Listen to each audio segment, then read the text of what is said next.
The congressional hearing room was bathed in spotlight, illuminating Jerome Powell's calm face as he straightened his tie. For almost 2 hours, the Federal Reserve Chairman had answered soft questions with unshaken assurance. Then Congresswoman Jasmine Crockett took her turn. Leaning into her microphone, the freshman representative from Texas fixed her sharp eyes on Powell. "Mr. Powell," she started, her voice steady but resolute. "I've sat quietly while my colleagues danced around the obvious.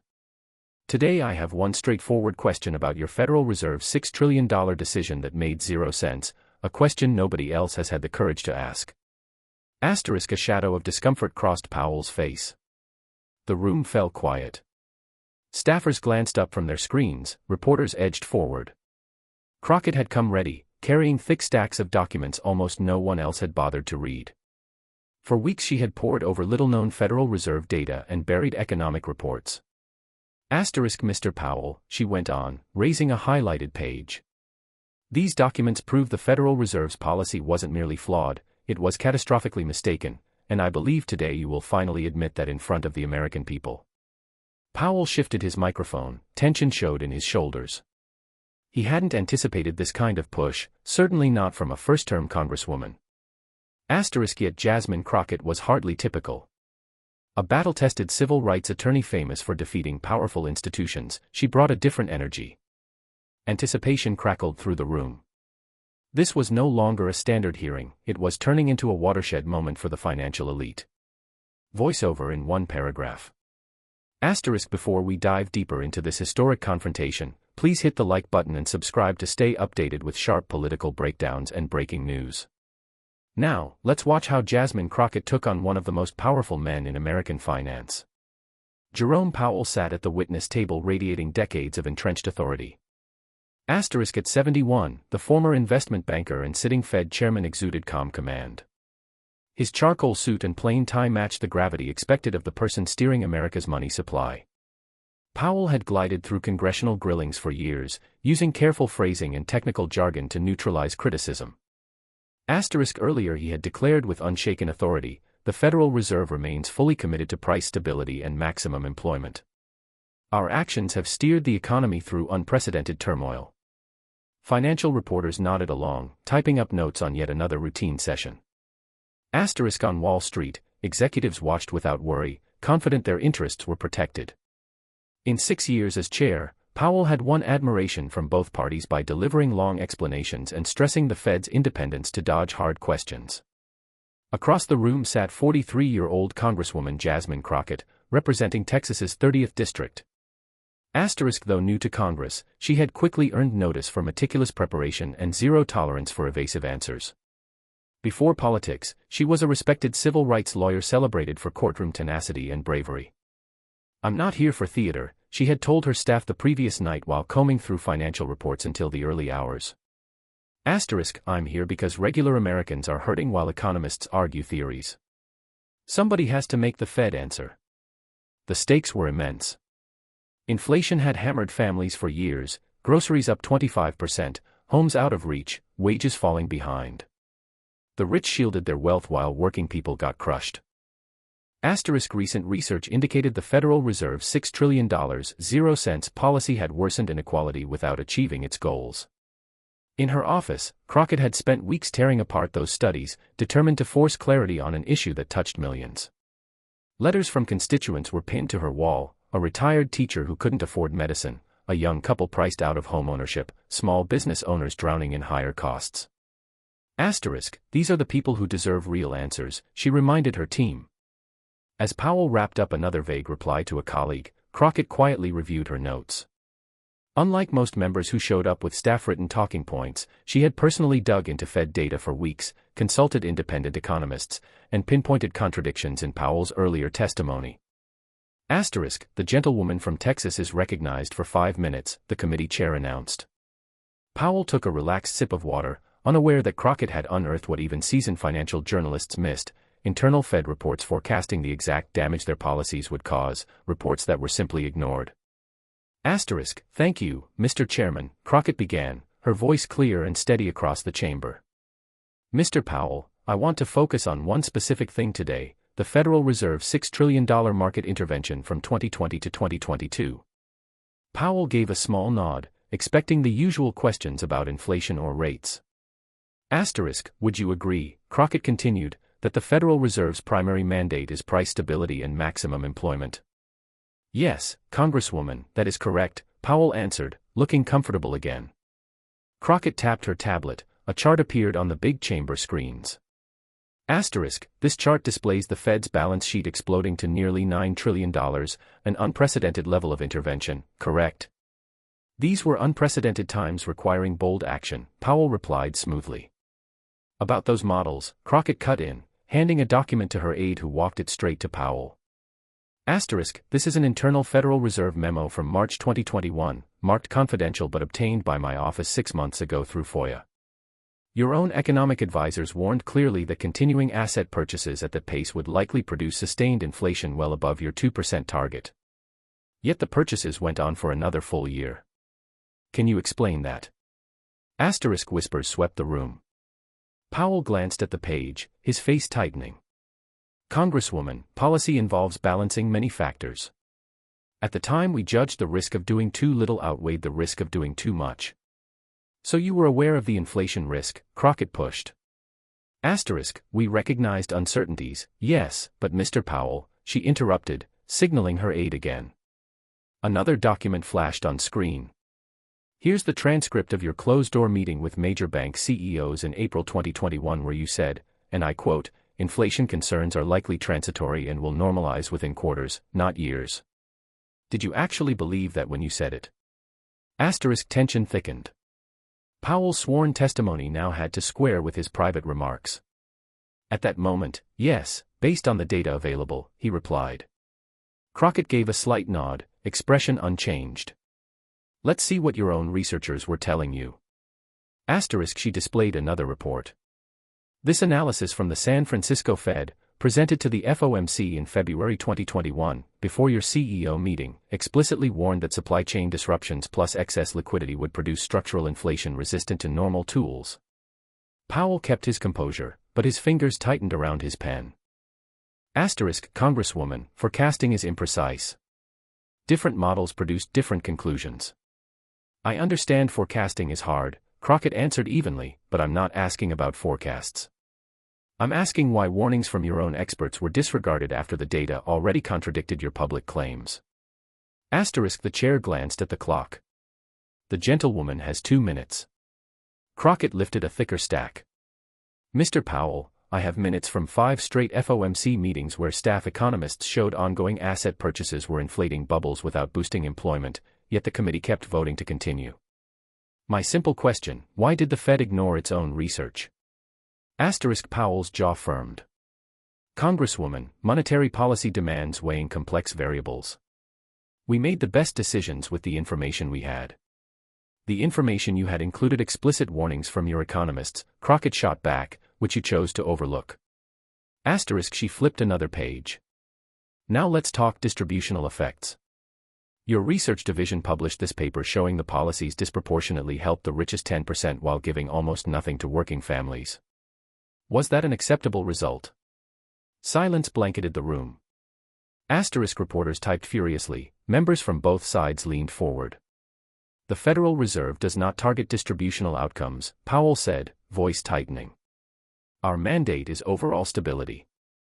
Yet your economists warned this intervention would create instability, Crockett countered. Asterisk she paused, locking eyes with him. Mr. Powell, did the Federal Reserve make a $6 trillion mistake that hurt regular Americans and enriched Wall Street and the wealthy? The chair started to cut in, but Crockett pressed on. Before you answer, my office has prepared a full timeline matching your public statements against internal documents, showing the Fed consistently said one thing in public while knowing something very different inside. Asterisk Powell looked toward his aides, who appeared rattled. Time has expired, the chair said, but the witness may respond. Powell cleared his throat, his polished image now on the line, admitting error risked political firestorm, denying facts would shred credibility.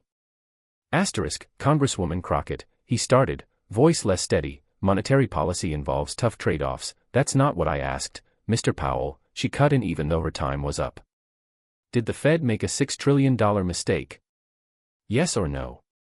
Dead silence fell as Jerome Powell sat frozen, the question hanging heavily. Asterisk every eye stayed glued to the Fed chairman. He stared down at the documents Crockett had referenced, internal memos, reports, minutes painting a damning picture. Mr. Powell, the chair urged, please answer the Congresswoman. Powell adjusted his microphone, composure cracking. Asterisk, monetary policy decisions are complex, he began, confidence gone. In retrospect, there were misjudgments in our calibration.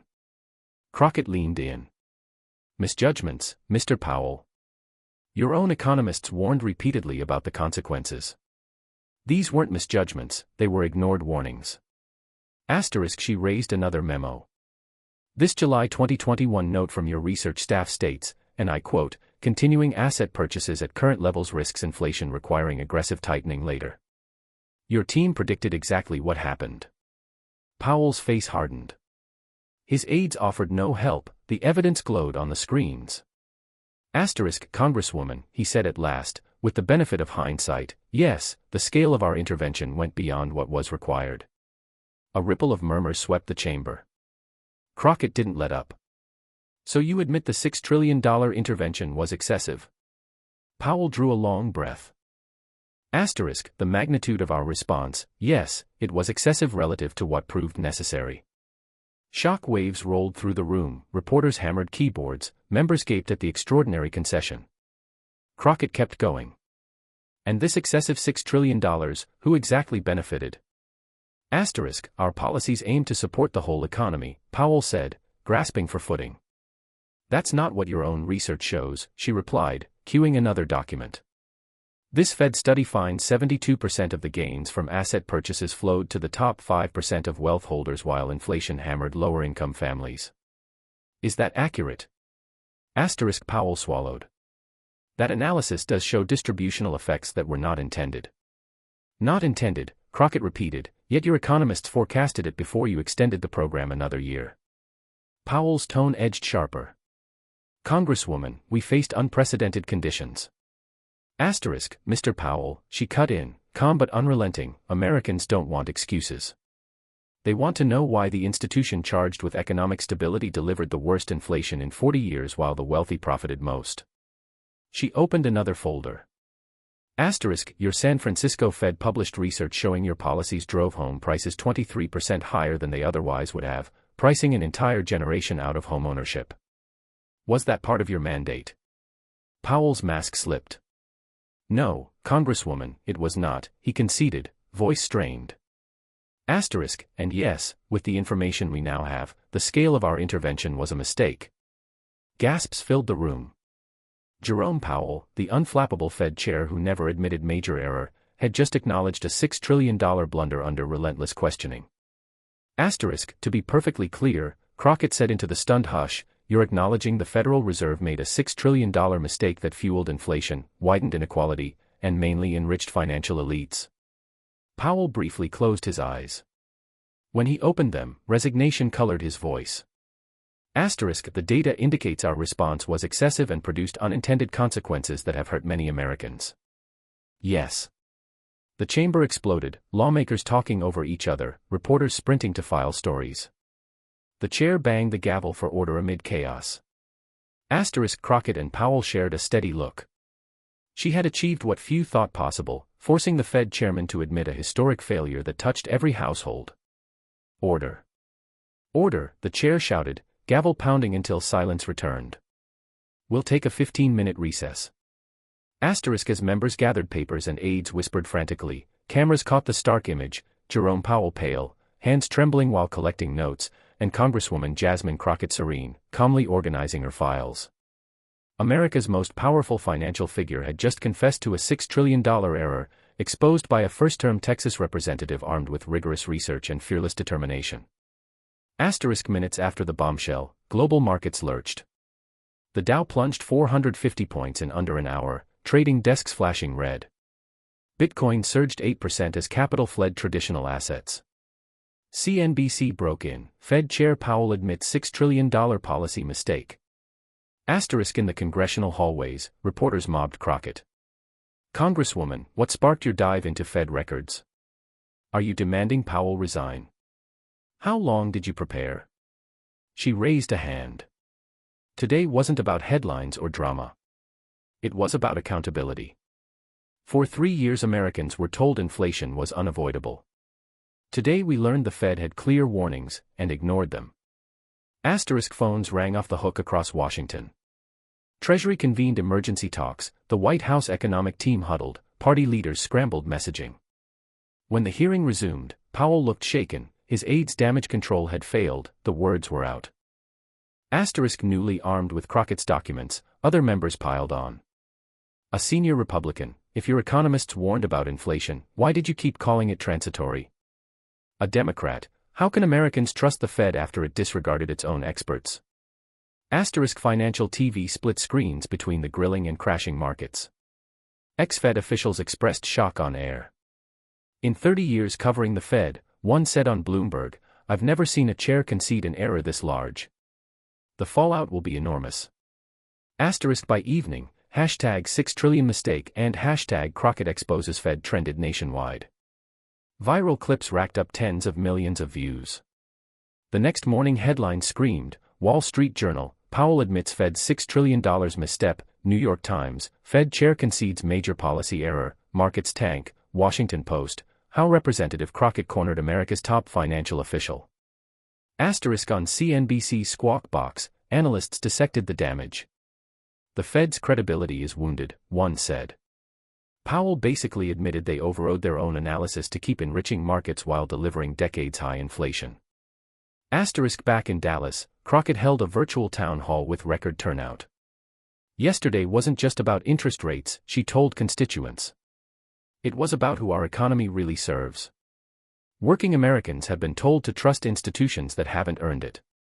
Asterisk the Fed rushed a press conference. My comments have been somewhat mischaracterized, Powell insisted, but reporters pounced harder. By day's end bipartisan lawmakers called for his resignation. Bond yields jumped, central banks worldwide distanced themselves. Asterisk a week later, Senate banking scheduled special oversight hearings, House Financial Services launched a Crockett-led investigative subcommittee. Media outlets once deferential to the Fed now faced backlash for years of soft coverage and launched their own investigations. Asterisk University syllabi added, the Crockett hearing, as a case study in monetary accountability. 2 weeks after the bombshell, Jerome Powell resigned effective immediately, citing communication failures but not repeating his admission about the scale of the error. Asterisk the president nominated a respected economist known for prioritizing full employment and tougher regulation. Her confirmation hearing stressed transparency and distributional impacts. At the IMF's annual meeting, central bankers everywhere faced similar grilling. Asterisk 3 months later, Crockett reviewed the Federal Reserve Accountability Act she co-sponsored, requiring the Fed to publish distributional analyses, add labor and consumer voices to advisory panels, and tighten ethics rules. This isn't about one hearing, she told her staff. It's about reshaping who our financial system actually serves. Asterisk behind her hung a framed Dallas newspaper front page, Texas representative changes Federal Reserve forever. A new consensus was forming, monetary policy seen not as neutral technocracy but as a powerful force affecting inequality. Asterisk 6 months post-hearing, inflation cooled without the mass unemployment many feared, thanks to the new chair's balanced approach and clearer communication. Speaking at a community college in her district, Crockett reflected. Asterisk one question shifted how we discuss whose economy this is. But real change came from ordinary Americans refusing to accept that hardship was inevitable. She closed with a smile, our economic story isn't written by central bankers or elites. It's written by all of us demanding a system that works for everyone. The crowd rose in thunderous applause. Asterisk the freshman congresswoman from Texas had not only exposed a $6 trillion policy disaster, she had helped guide America toward a fairer economic future. Asterisk thank you for watching this extraordinary account of how one determined representative transformed financial accountability with a single pointed question. If this video moved you, please like, subscribe, and share it with anyone wondering why living costs exploded in recent years. Asterisk until next time, stay informed and never forget, accountability matters most from those at the very top.